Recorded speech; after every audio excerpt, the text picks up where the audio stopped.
La famille royale l'a finalement fait. Après des années de drames, de querelles publiques et de spéculations sans fin, des sources du palais confirment ce que des millions de personnes attendaient d'entendre. Harry et Meghan ont été officiellement coupés. Pas de réconciliation, pas de retour royal, pas de projet de dégel. Le complot de l'establishment pour les ramener dans le giron a été détruit et les retombées sont absolument explosives. Richard Eden, du Daily Mail, a publié un article explosif révélant les détails stupéfiants de ce que les initiés appellent le projet dégel. Il s'agissait soi-disant d'un effort coordonné, soutenu par de hauts politiciens et des courtisans royaux, pour réchauffer la relation glaciale du duc et de la duchesse de Sussex avec le reste de la famille royale et avec le public britannique. Le plan impliquait des apparitions publiques stratégiques, des séances de photos soigneusement orchestrées et une offensive de charme à grande échelle conçue pour faire oublier à tout le monde les quelques années de chaos passés. Mais voici le problème. Tout s'est effondré de façon spectaculaire. Des sources proches du palais disent maintenant que la famille royale n'a aucune intention d'accueillir Harry et Meghan. Absolument aucune. Les ponts ne sont pas seulement brûlés, ils ont été anéantis. Le roi Charles a apparemment donné sa bénédiction pour un rejet complet, et le prince William a déjà mis en place les mécanismes avec le gouvernement pour leur retirer leur titre dès qu'il montera sur le trône. Ce ne sont plus des spéculations, cela se produit. Le soi-disant projet de dégel était censé culminer avec le retour de Meghan en Grande-Bretagne avant la fin de l'année, apportant une part d'humilité et prête à faire amende honorable. Des amis du couple californien laissaient filtrer des histoires de réconciliation, de guérison, d'aller de l'avant. Mais les initiés du palais appellent cela ce que c'est réellement, un coup de publicité désespéré, une tentative de dernière minute pour rester pertinent, une fantaisie qui n'allait jamais devenir réalité. Ce qui rend cela encore plus choquant, c'est le timing. Meghan vient de faire sa grande apparition à la Fashion Week de Paris, côtoyant Anna Wintour et l'élite de la mode européenne. Ce voyage était censé faire partie du processus de dégel, une initiative soigneusement planifiée pour la montrer se mêlant à la haute société et étant acceptée par l'establishment culturel. Des sources du palais révèlent d'un sévère maintenant que tout cela faisait partie du complot. Faire en sorte que Meghan ait l'air glamour et acceptée en Europe, puis la réintroduire lentement dans la vie publique britannique. Sauf que le public britannique n'en veut pas. Loin de là. Les chiffres ne mentent pas, ça ne ment pas. Des sondages récents de YouGov montrent que Harry et Meghan restent les membres les moins populaires de la famille royale. La seule personne moins populaire qu'eux est le prince Andrew. Et c'est dire, compte tenu de ces scandales. Plus de 90% des Britanniques veulent qu'on leur retire leur titre. Les habitants du Sussex eux-mêmes se demandent pourquoi ces deux-là ont même un titre associé à leur comté, alors qu'ils n'y ont pas mis les pieds depuis des années. La situation est claire et c'est écrit en lettres capitales. La famille royale en a fini avec eux. Alors, qu'est-ce que le projet dégel exactement et pourquoi était-il censé être le ticket d'or pour revenir à la vie royale? Selon l'enquête de Richard Eden, il ne s'agissait pas simplement d'une idée anodine qui flottait dans l'air. C'était un complot de l'establishment à part entière impliquant de hauts politiciens, des courtisans royaux et des personnalités influentes en coulisses. Le but était simple mais ambitieux. Réchauffer la relation glaciale de Harry et Meghan avec la famille royale et convaincre le public britannique de leur donner une autre chance. Le nom lui-même vous dit tout. Projet dégel. Parce qu'après des années d'attaques publiques, d'interviews explosives et de livres de révélations, la relation entre les Sussex et le reste des membres de la famille royale s'était complètement figée. Il n'y avait pas de communication, pas de confiance, pas de voie à suivre. Alors, quelqu'un, quelque part, a décidé qu'il était temps d'orchestrer une campagne de réhabilitation soigneusement chorégraphiée. Ils avaient besoin que le public voie Meghan et Harry sous un jour différent, qu'ils oublient l'interview d'Oprah, qu'ils passent outre le documentaire Netflix qu'ils ignorent les mémoires qui ont dénigré la famille. Le récent voyage de Meghan à Paris était apparemment le coup d'envoi de cette grande stratégie. Elle s'était présentée à la Fashion Week, soignée et glamour, se faisant photographier avec Anna Wintour, embrassant la royauté de la mode européenne et rappelant essentiellement à tout le monde qu'elle a toujours du pouvoir de star. Des initiés ont affirmé qu'il ne s'agissait pas seulement de Meghan qui voulait un voyage de filles à Paris. Il s'agissait d'un exercice de relations publiques calculé, conçu pour la montrer acceptée par l'élite culturelle. Si elle pouvait conquérir le monde de la mode, peut-être pourrait-elle conquérir la Grande-Bretagne. Le plan impliquait, prétendument, une série d'apparitions stratégiques, des fuites soigneusement programmées à des journalistes amis et un lent flot d'histoires de réconciliation. Des amis du couple semaient déjà des graines dans les médias, suggérant que Meghan reviendrait en Grande-Bretagne avant la fin de l'année. Ils plaisantaient même en disant qu'elle apporterait une part d'humilité, prête à s'excuser et à faire amende honorable. Le récit se construisait en temps réel. Meghan et Harry veulent rentrer chez eux. Ils sont prêts à faire des compromis. La famille leur manque. Ils veulent que leurs enfants connaissent leur écasse-sauce, leur héritage royal.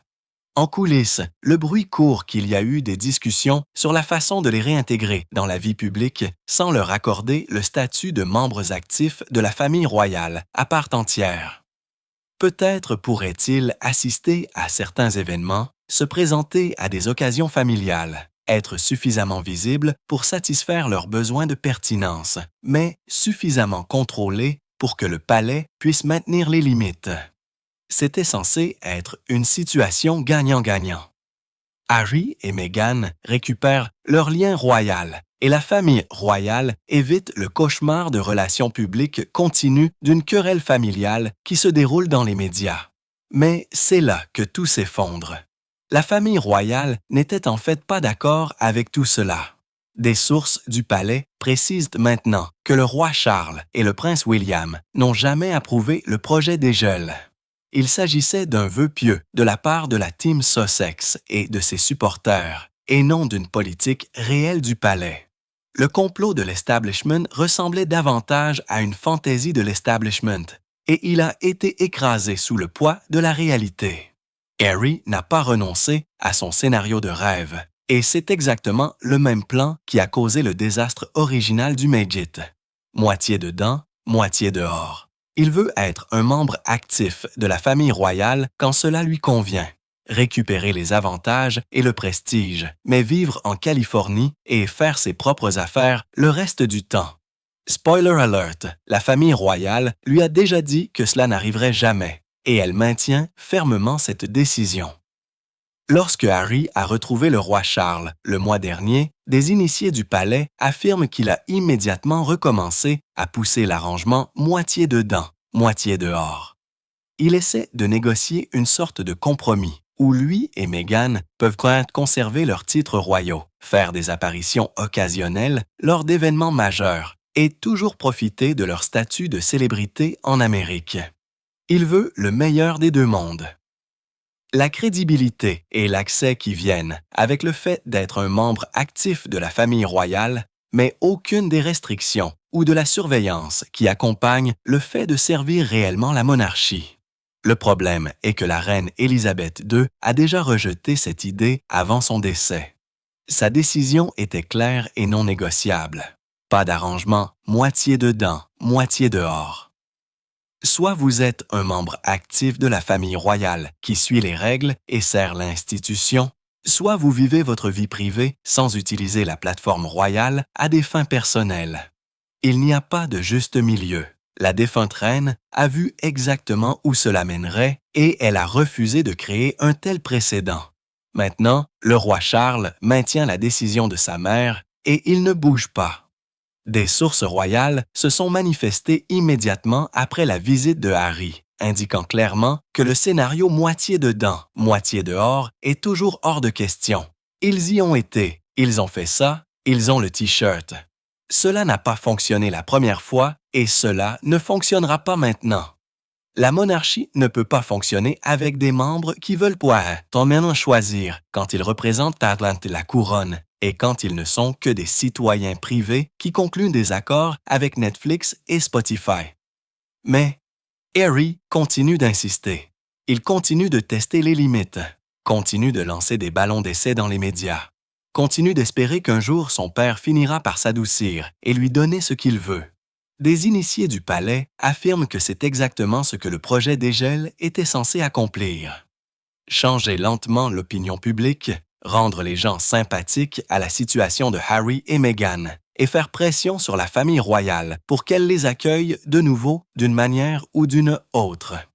Les fuites stratégiques de la team Sussex suivent toutes le même schéma. Ils offrent la branche d'olivier. Ils veulent se réconcilier. Ils sont prêts à faire des compromis. Mais lorsque la famille royale dit inévitablement non, Harry et Meghan peuvent de nouveau jouer les victimes. Regardez, nous avons essayé de faire la paix et ils nous ont rejetés. Nous voulions faire partie de la famille et ils nous ont exclus. C'est une tactique de manipulation qui devient vite lassante.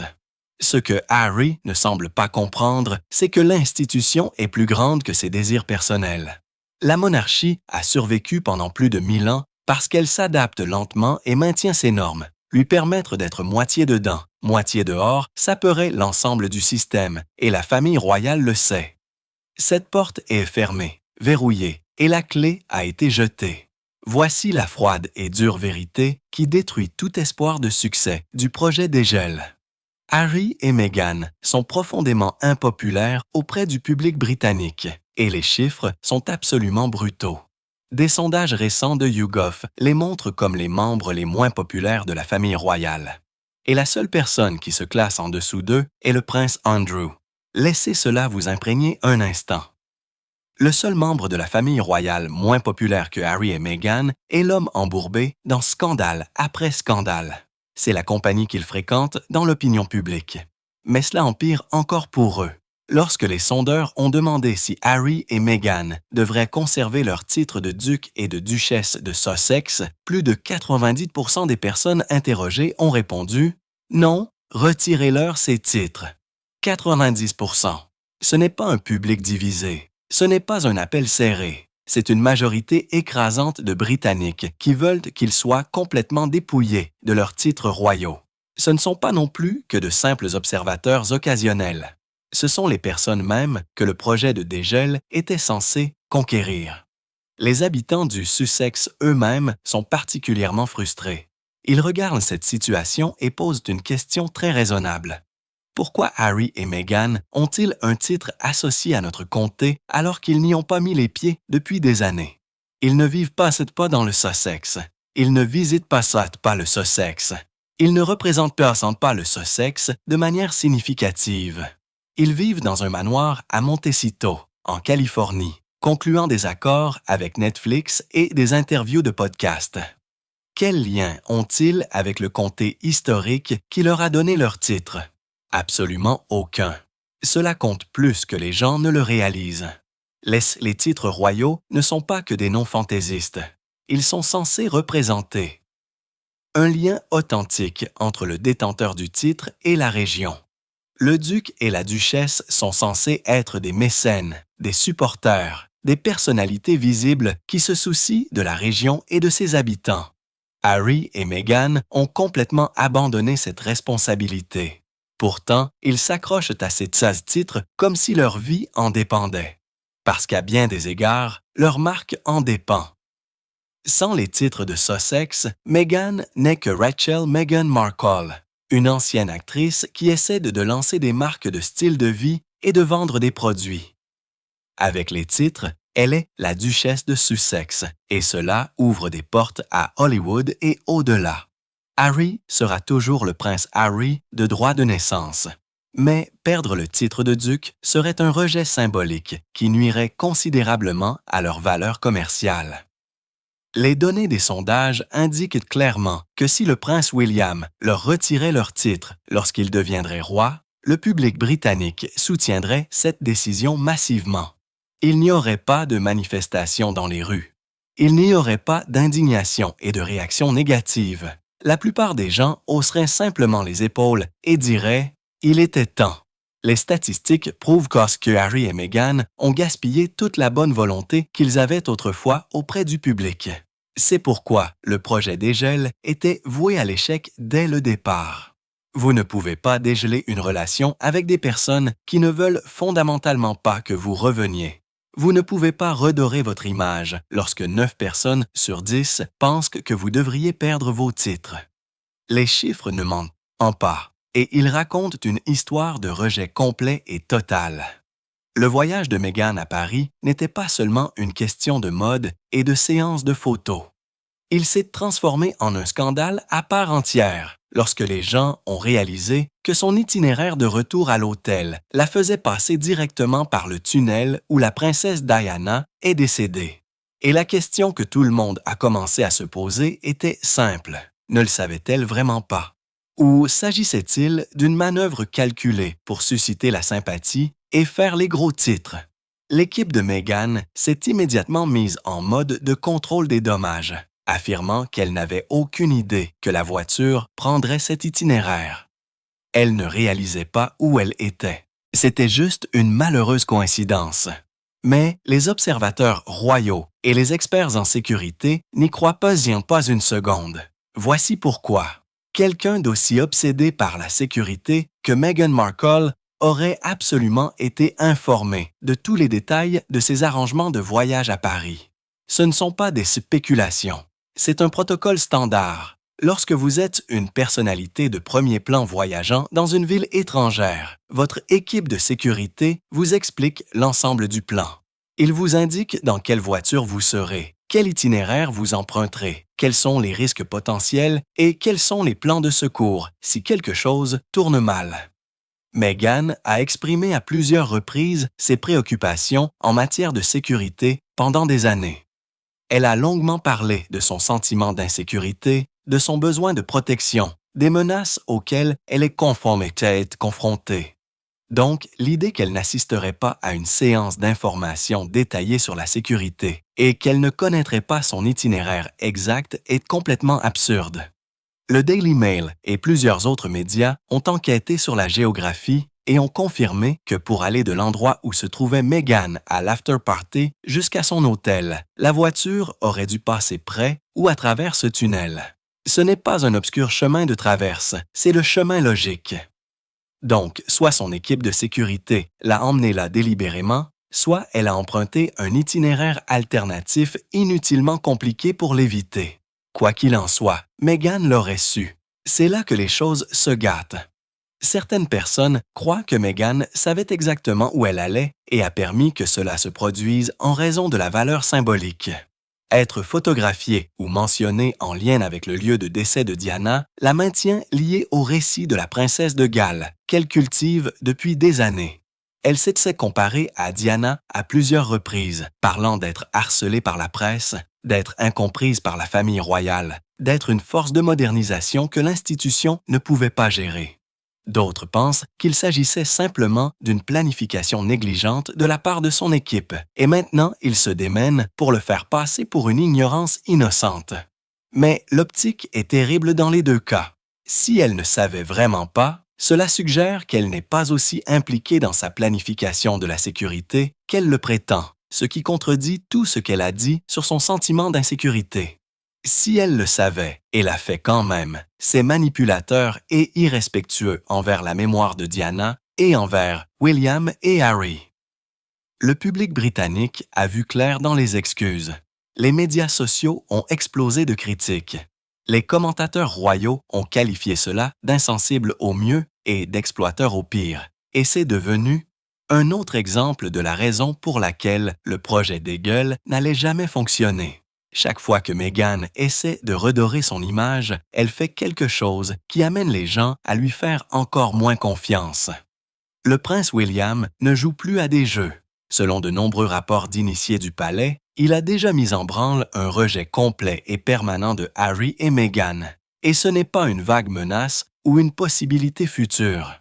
Les mécanismes auraient été mis en place avec le gouvernement. Le plan à la bénédiction du roi Charles, et dès que William montera sur le trône, cela se produira. leurs titres seront retirés. Ils seront retirés de la ligne de succession et ils seront officiellement coupés de la famille royale pour toujours. C'est important car cela montre à quel point la situation est devenue grave. William n'attend pas de voir si les choses s'améliorent. Il n'espère pas une réconciliation à l'avenir. Il planifie activement leur retrait permanent de la vie royale et il le fait avec le plein soutien de son père. Le message est clair. Il n'y a pas de retour en arrière pour Harry et Meghan. Pas maintenant, jamais. Le plan prévoit, selon certaines sources, de les dépouiller de leurs titres de duc et de duchesse de Sussex par un acte du Parlement. Maintenant, techniquement, Harry sera toujours un prince parce que c'est son droit de naissance. Il est né dans la famille royale en tant que prince Henry. Et même les critiques conviennent que retirer son titre de prince serait aller trop loin. C'est ce qu'il est de naissance. Mais tout le reste, le titre de duc, le statut d'altesse royale, le lien formel avec l'institution, tout cela peut disparaître et tout cela disparaîtra une fois que William aura le pouvoir de le faire. Il existe un précédent historique pour ce genre de geste et il implique la plus célèbre des royales de tous les temps de l'instant. Lorsque la princesse Diana a divorcé du prince Charles, son titre d'altesse royale lui a été retiré. Elle n'était plus son altesse royale. Elle est devenue Diana, princesse de Galles, mais sans le style formel qui accompagne le fait d'être un membre actif de la famille. Et voici le truc, il n'y a pas eu de réaction massive du public. Les gens ont compris que cela faisait partie du divorce, qu'elle se retirait de ses fonctions royales officielles. Cela a été accepté comme la conséquence logique de son départ de l'institution. Si la famille royale peut retirer à la princesse Diana son statut d'altesse royale sans provoquer de controverse majeure, elle peut absolument faire de même pour Harry et Meghan. En fait, étant donné l'impopularité des Sussex en ce moment, il y aurait probablement encore moins de réactions négatives. Les sondages montrent que la grande majorité des Britanniques soutiennent le retrait de leur titre. Le Parlement ne subirait pas de pression publique pour les conserver. Le gouvernement a déjà travaillé avec William pour s'assurer que le cadre juridique est prêt à être mis en œuvre. Bien sûr, l'équipe Sussex et la petite minorité de supporters inconditionnels de Meghan et Harry crieront et fulmineront contre l'injustice. Ils affirmeront que c'est du racisme. Ils affirmeront que c'est de la jalousie. Ils affirmeront que c'est l'institution qui les punit pour avoir dit leur vérité. Mais quand on regarde les chiffres réels, le sentiment public réel, la majorité n'aura aucun problème avec cela. Ils y verront une responsabilisation attendue depuis longtemps. Il y a une personne qui semble être plus présente dans la vie de Meghan que Harry lui-même, et son nom est Marcus Anderson.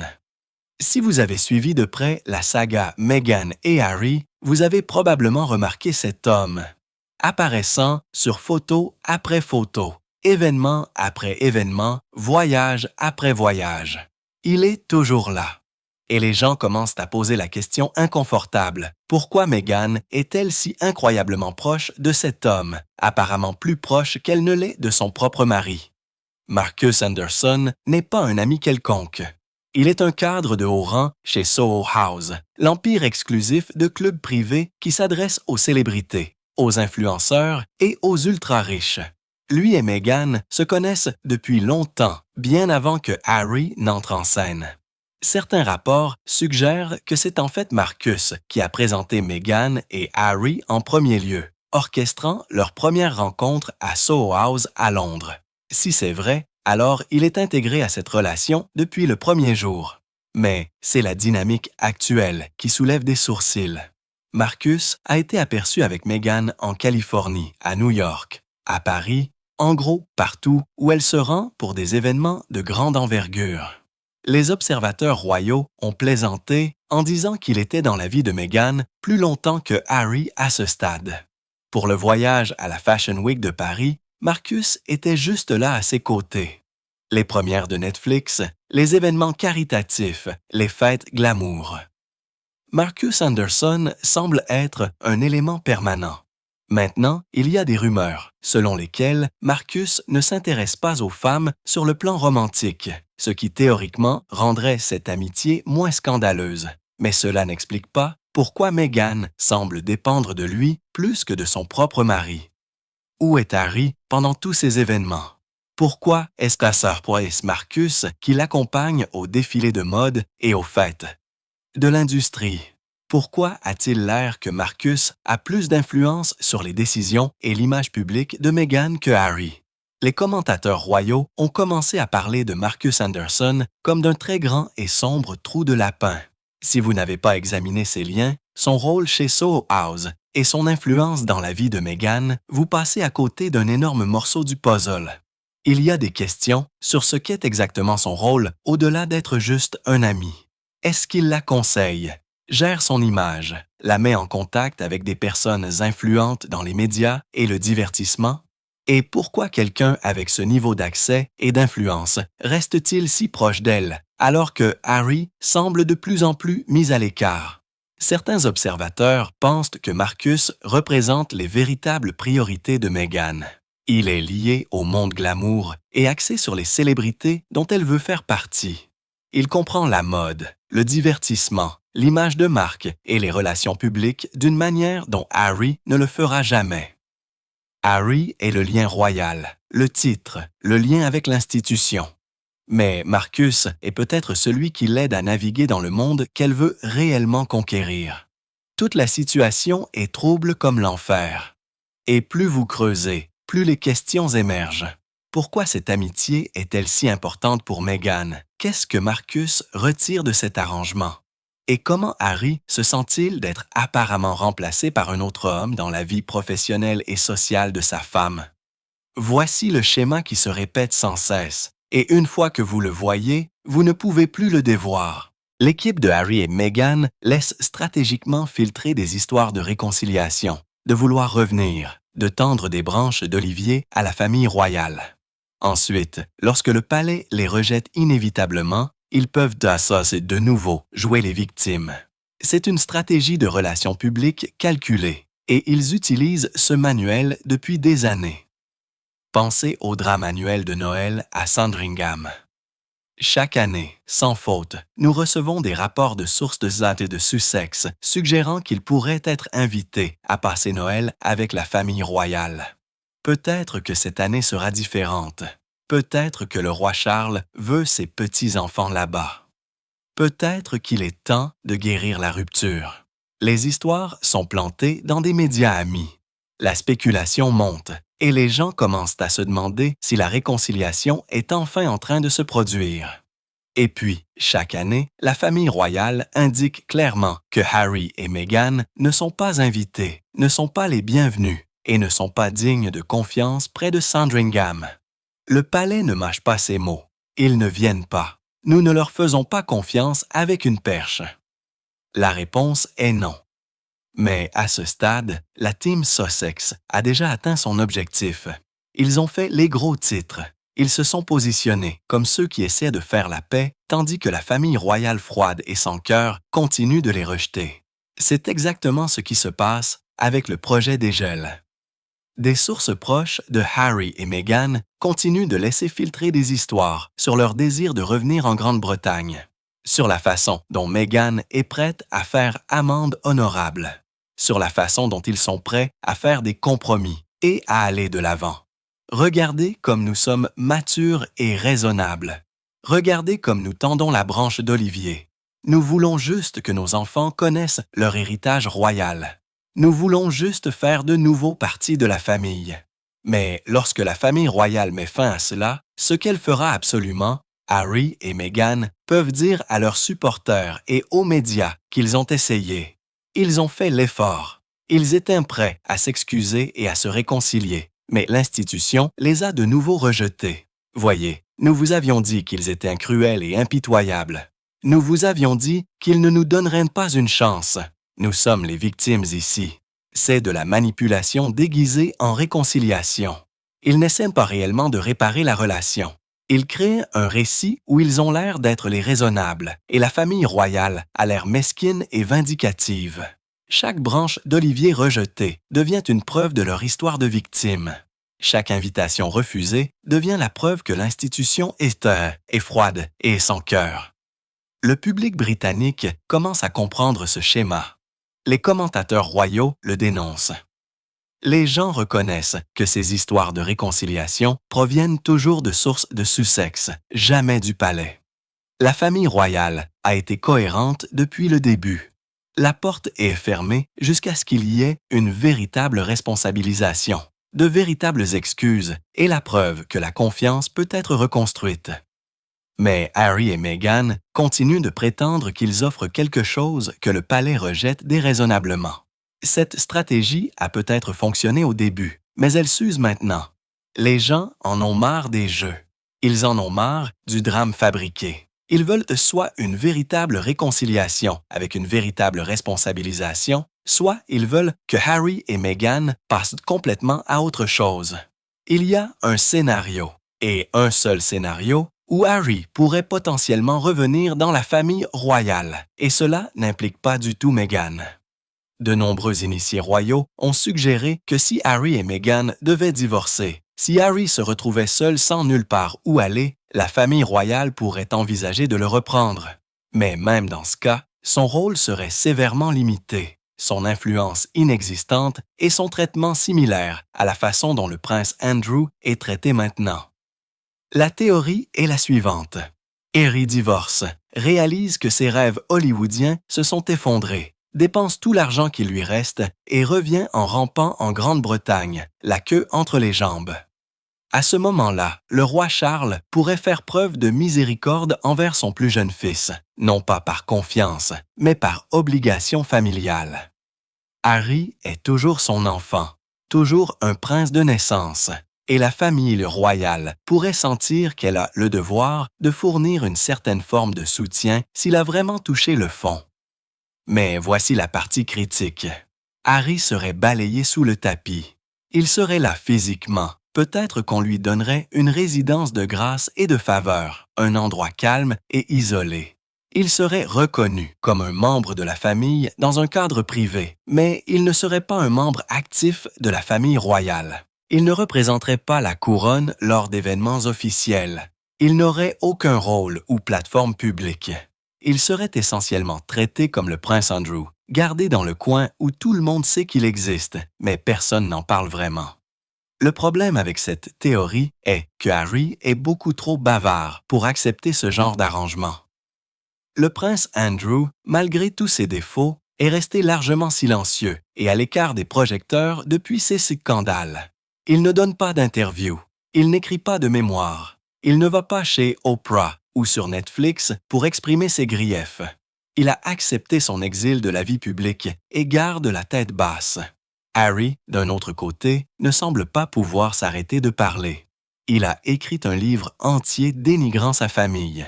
Il a fait une série documentaire exposant des conversations privées. Il participe à des podcasts et à des interviews où il discute de ses traumatismes et de ses griefs.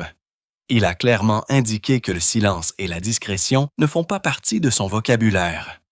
Donc, l'idée qu'il puisse revenir en Grande-Bretagne et simplement s'effacer tranquillement semble impossible. Même si Harry voulait revenir seul, il y a la question de ses enfants. Amènerait-il Archie et Liette? Meghan le permettrait-elle? Y aurait-il une bataille pour la garde qui se déroulerait dans les médias? Les complications sont infinies, et la famille royale le sait. Reprendre Harry signifierait ouvrir la porte à des années de drame supplémentaires, et ils ne sont pas prêts à le faire. La seule façon pour Harry de revenir est s'il est vraiment brisé, vraiment repentant et vraiment disposé à accepter le rôle limité que la famille lui offre. Et même dans ce cas, ce serait sans Meghan, sans fonction publique et sans aucune influence réelle. Ce n'est pas un retour triomphal, c'est une retraite humiliante. Et il est difficile d'imaginer que l'ego de Harry lui permette d'accepter ces conditions. La famille royale pense en termes de génération, pas en termes de cycle d'information. Alors que Harry et Meghan se concentrent sur leur prochain titre, leur prochain accord, leur prochaine apparition publique, l'institution planifie des décennies et des siècles à l'avance. Ils se demandent comment les décisions prises aujourd'hui auront un impact sur la monarchie dans 50 ans, dans 100 ans. Et lorsqu'ils regardent le projet des gels à travers ce prisme, la réponse est évidente. Accueillir Harry et Meghan serait une erreur catastrophique. Le roi Charles et le prince William comprennent quelque chose que l'équipe Sussex refuse de reconnaître. La monarchie survit parce qu'elle maintient des normes, respecte les traditions et protège l'institution au-dessus des désirs individuels. S'ils cèdent aux exigences de Harry et Meghan maintenant, quel message cela envoie-t-il aux générations futures? Que vous pouvez dénigrer la famille publiquement, profiter des liens royaux, enfreindre tous les protocoles et être quand même accueilli à bras ouverts. Ce n'est pas ainsi que les institutions survivent pendant plus de 1000 ans. Le public ne veut pas non plus qu'ils reviennent. Nous avons couvert les données des sondages. Plus de 90% des Britanniques veulent que leur titre soit retiré. Ils sont les membres de la famille royale les moins populaires après le prince Andrew. Les habitants du Sussex ne ressentent aucun lien avec leur duc et leur duchesse. Ce ne sont pas que de mauvais chiffres. Ce sont des chiffres dévastateurs qui rendent la réconciliation politiquement impossible, même si la famille le voulait. Le projet des gels a été construit sur une fantaisie selon laquelle suffisamment de séances de photos stratégiques et d'histoires soigneusement divulguées pourraient changer l'opinion publique. Mais on ne peut pas se sortir des problèmes de confiance fondamentaux grâce aux relations publiques. La controverse du tunnel parisien de Meghan l'a prouvé. Chaque tentative de redorer son image se retourne contre elle parce que les gens ne croient pas que ses intentions sont sincères. Ils voient le calcul, la manipulation, le récit constant de victimes. Les personnalités de l'establishment qui auraient soutenu le projet des gels étaient soit mal avisées, soit n'ont jamais eu le soutien réel du palais en premier lieu. Le roi Charles et le prince William ont été cohérents depuis le début. La porte à la vie royale active est fermée. L'arrangement moitié dedans, moitié dehors n'arrivera jamais. La confiance a été brisée au-delà de toute réparation. Ce ne sont pas des positions de négociation, ce sont des décisions finales. Ce que Harry et Meghan ne parviennent pas à comprendre, c'est que la famille royale peut leur survivre. La monarchie existait bien avant leur naissance et elle existera bien après leur mort. Leur pertinence est temporaire. Leur statut de célébrité s'estompe. Leur valeur commerciale diminue chaque fois qu'un autre projet échoue ou qu'une autre controverse éclate. Pendant ce temps, l'institution continue de fonctionner, de servir et de maintenir le soutien du public. Le projet des gels était voué à l'échec parce qu'il était basé sur l'hypothèse arrogante que la famille royale a plus besoin de Harry et Meghan, que Harry et Meghan n'ont besoin de la famille royale. C'est le contraire qui est vrai. Sans leur lien royal, ils ne sont qu'un autre couple de célébrités à Los Angeles qui essaie de rester pertinent. Sans eux, la monarchie continue de prospérer avec William et Catherine à la tête de la prochaine génération. La coupure finale n'est pas cruelle. Elle est nécessaire. C'est l'institution qui se protège des personnes qui ont prouvé qu'on ne pouvait pas leur faire confiance. Alors, qu'en pensez-vous? Est-ce la fin du lien royal de Harry et Meghan pour toujours? Ou y a-t-il encore une chance de réconciliation? Laissez vos pensées ci-dessous. Appuyez sur le bouton j'aime, abonnez-vous et restez à l'écoute, car la prochaine vidéo vous attend et vous n'allez pas croire ce qui va arriver ensuite.